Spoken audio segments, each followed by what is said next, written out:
NRA is suing the state of Florida for passing legislation that raises the age to buy firearms to 21. The group claims that the age increase violates the rights of people under 21 years old, and they're making an equal protection argument, if you can imagine. And oddly enough, if they're going to win on this, they are going to win on equal protection. I think that's probably their strongest argument. They're saying, what is it about a 21-year-old that what's so magic about that?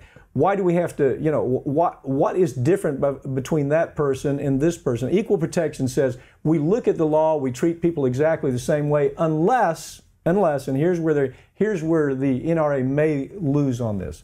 There's something in the law called police powers, health, safety, and welfare.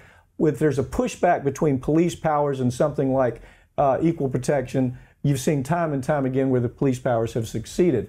My call on this in Florida, they're filed in the Northern District, probably. Which is embarrassing. This is in our home district. They file in the Northern District because they think that's where their best chances of prevailing are. Well, at any rate, their chances of actually succeeding. But this bill talked about, at least it was a step forward.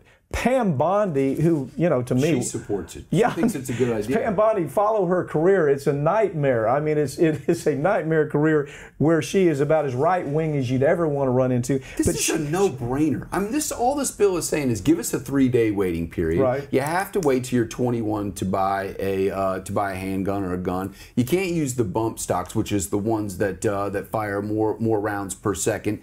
I mean, this isn't. How about this, Peter? Makes perfect sense. They say if law enforcement sees during that 3-day period that you're bonkers and you're trying to buy a gun, or that you've had a domestic incident, you know, at home, some kind of abuse, then the police can say, no, we're getting involved and we're going to stop the sale of this gun. I mean, it's just logical. So the NRA says those just steps forward, those minor steps, that those outweigh the health, safety, and welfare of our students, that you have to wait till you're 21. Yeah. You have to wait 3 days. It's crazy NRA that they could possibly win on this under the equal protection argument. That's my prediction.